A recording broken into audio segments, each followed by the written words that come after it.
It was a typical day, or so I thought. I had just picked up my 4-year-old daughter from school, and as usual, we were headed to McDonald's. She loved it, and honestly, it was a nice break for me too. No cooking, just a peaceful meal out. So we pulled up to this particular McDonald's, which was busy but not overly crowded. It was located on a corner of a major city street, right in the heart of things. It was broad daylight, school had just let out, and traffic was a mess. Cars were everywhere, from people getting off work early to the usual after-school rush. We went through the drive-thru, which is where things started to feel a little off. Now, this McDonald's is so busy that when your food isn't ready yet, they ask you to pull up past the window and park in one of the drive-thru spots. But it's not so busy that you get annoyed by a long line. It's just the usual quick-paced kind of place.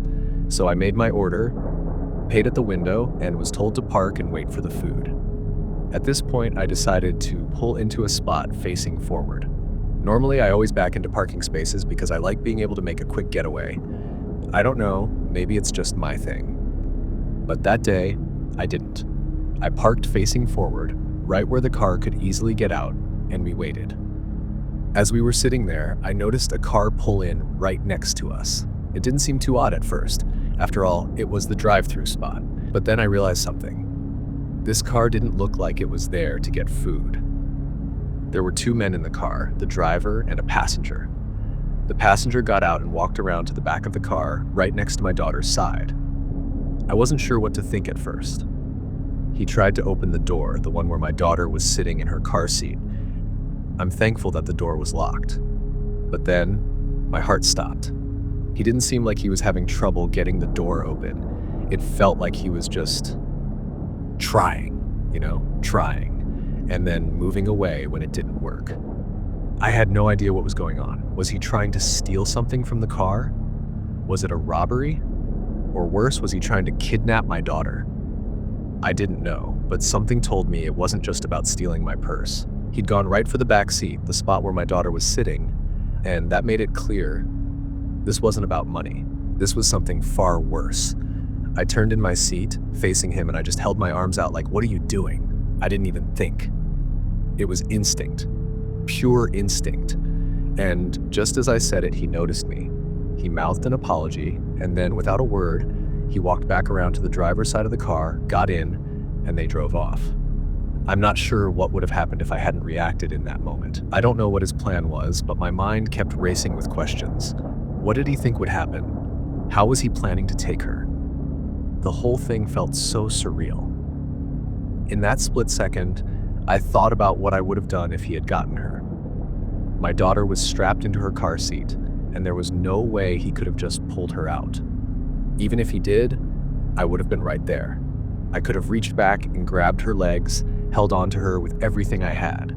If he'd opened that door, I would have done whatever it took to pull her back, to keep her safe. It wouldn't have been easy, but I wouldn't have given up without a fight. It wasn't a van like you might expect for something like this. It was just a small, compact car. And the driver, he stayed in his seat. So if the man had actually taken my daughter, they would have had to go through the whole process of getting her into the car, closing the door, and then backing out. They would have had to reverse before they could even drive away. And even then, I would have had time to jump into my truck and chase them down. It's a strange thing to think about. How much time I had, how much time I would have had to react, how much time I would have had to make sure they didn't get away with it. I didn't know then, but I knew one thing for sure. I would have done whatever it took to get her back. Since then, I've never been the same. I've never unlocked my doors, even when I'm in a nice neighborhood. I used to be a little obsessive about certain things, but after that encounter, I became even more vigilant. I double-check that the doors are locked, even when I'm sitting still in a drive-thru. I make sure my gas tank is always full, even though I used to top it off when it was only 3/4 full. It's a habit now, one born from fear, but also from a deep desire to be ready for anything. The scariest part? This happened in what I thought was a safe area. A really nice area, even. Crime wasn't an issue there, and yet here I was, wondering how much worse it could have been if I wasn't paying attention, How much worse it could have been if I hadn't been aware of what was going on, if I hadn't reacted in time. That experience has stayed with me, and it always will. Every time I drive, I make sure my doors are locked. Every time I park, I double-check the locks. I never take my safety or my daughter's safety for granted anymore, and I always make sure I'm prepared for whatever might come next. The world can be a lot darker than you think, and sometimes it only takes a split second for everything to change.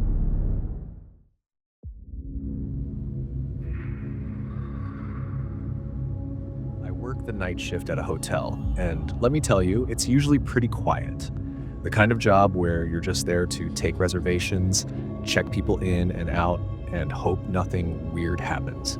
I always try to keep busy by watching videos or reading something on my phone just to pass the time until 7 a.m. when my shift ends. It was a Wednesday night, around 1 a.m., when things took a turn. The hotel was almost empty, one of those midweek lulls where you don't get much foot traffic. I was finishing up some paperwork behind the front desk when the door chime rang. I looked up and saw a man walk in, but something about him seemed off. He was dressed in a thick jacket, even though it was pretty warm outside, and his eyes were darting around nervously, like he was scanning the place for something. I tried to smile and greet him, asking if he needed a room, but he just nodded and walked straight to the lobby chairs without saying a word. Now, I'm used to the occasional guest sitting and waiting, but this guy just didn't fit. It wasn't just his look, it was the way he carried himself. He moved like he was trying to avoid being seen, but not in the way you'd expect someone trying to be subtle. It felt deliberate, like he didn't want to be noticed, but he was drawing attention to himself at the same time. I went back to my paperwork, but I kept my eyes on him.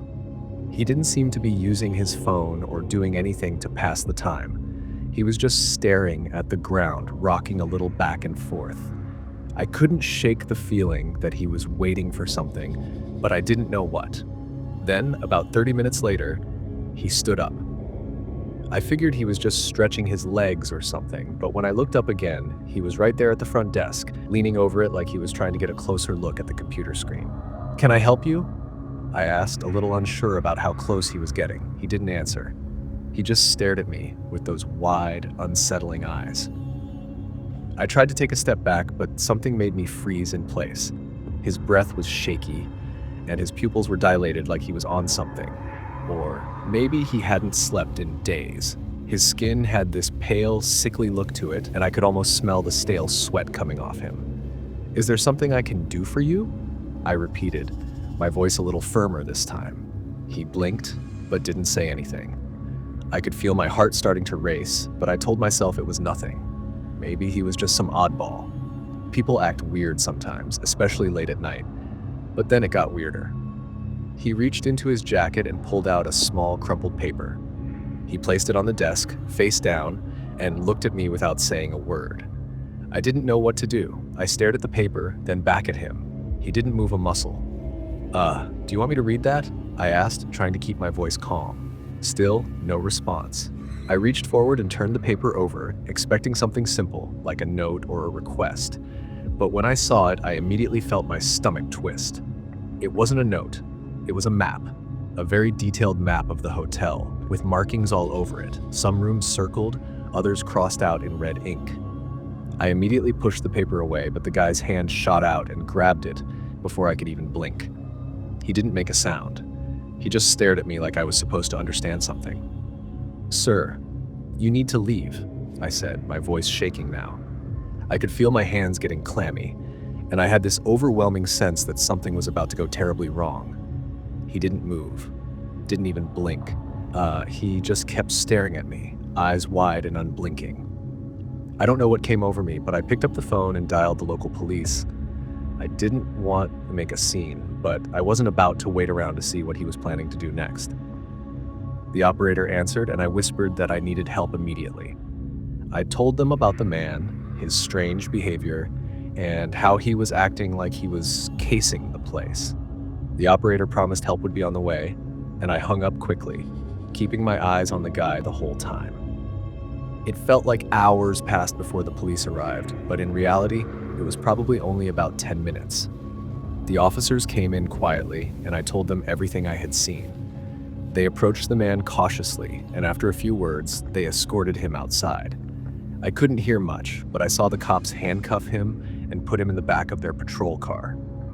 Later, I found out that the man had been wanted for a string of robberies in nearby cities.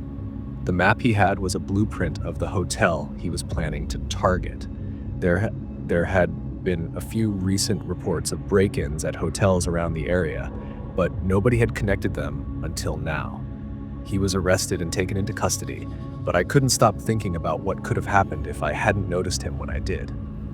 It still creeps me out to think that someone like that could have been walking around planning something right under my nose. So this happened to me a few weeks ago, and I still can't wrap my head around how close I came to, well, something really bad. I've been hesitant to share it, but maybe getting it off my chest will help. It all started on a Saturday night. My buddy Jake was throwing a small party at his place. Nothing crazy, just some drinks, music, and a chance to catch up with old friends. I wasn't planning to stay too late. I'm not much of a night owl, but the vibe was so good that I lost track of time. Before I knew it, it was 1:30 in the morning. Jake had offered to drop me home earlier, but around midnight, he got a call from his sister. Apparently, she needed help with some last-minute thing at her apartment across town, so he had to leave. He felt bad about bailing, but I told him not to worry. I figured I'd call a rideshare or walk. His place isn't too far from mine, maybe a 20-minute walk, and I thought the fresh air might help clear my head. So there I was at 2 a.m., walking through mostly empty streets. The night was crisp, and the city was eerily quiet. It's funny how different things feel at that hour. The same streets you'd walk during the day without a second thought suddenly feel off. Every sound seems louder, every shadow more menacing. About halfway home, I noticed 3 people up ahead on the sidewalk. They were just standing there, not talking, not moving, just standing. At first, I didn't think much of it. Maybe they were waiting for someone or trying to figure out where to go next. But as I got closer, I realized something was off. They were positioned almost deliberately, like they were blocking the path. I crossed to the other side of the street, not wanting to make things weird. As soon as I did, they started moving, not in a normal, casual way, but like they were mirroring me. I'd take a step, they'd take a step. I'd stop, they'd stop. My stomach knotted up. Okay, I thought. Maybe it's just a coincidence. Don't freak out. I picked up my pace, hoping to put some distance between us, but when I glanced over my shoulder, they were crossing the street, heading straight for me. At this point, my heart was pounding. I'm not a big guy, and I've never been in a fight.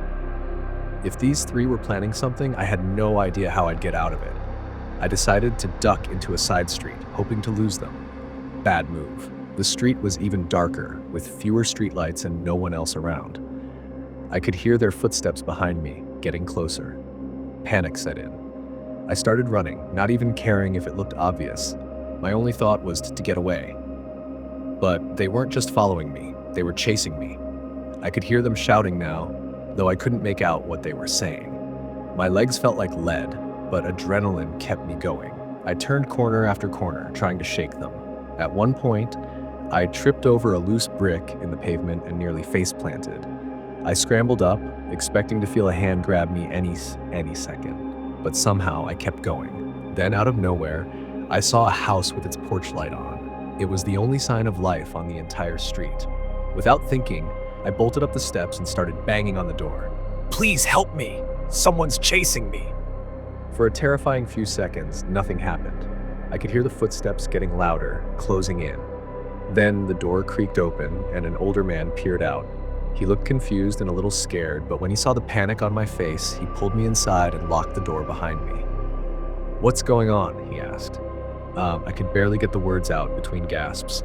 "3 guys, chasing me, trying to hurt me." He didn't ask any more questions. Instead, he grabbed his phone and called the police. I stood there shaking, listening to him give them the address. Meanwhile, I peeked through the curtains. The 3 men were standing at the end of the driveway, just staring at the house. One of them even smiled, like this was some kind of game. When they saw me looking, they turned and walked away, disappearing into the night. The police arrived a few minutes later, but by then, the men were long gone. I gave a description, or at least tried to, but honestly, everything was a blur. They promised to patrol the area and offered to take me home. I gladly accepted. That drive felt surreal. I kept replaying everything in my head, trying to figure out what those guys wanted. Were they just messing with me? Planning to mug me? Or something worse? I'll probably never know, but one thing's for sure, I'm never walking home that late again. To the man who opened his door for a complete stranger in the middle of the night, thank you. You probably saved my life.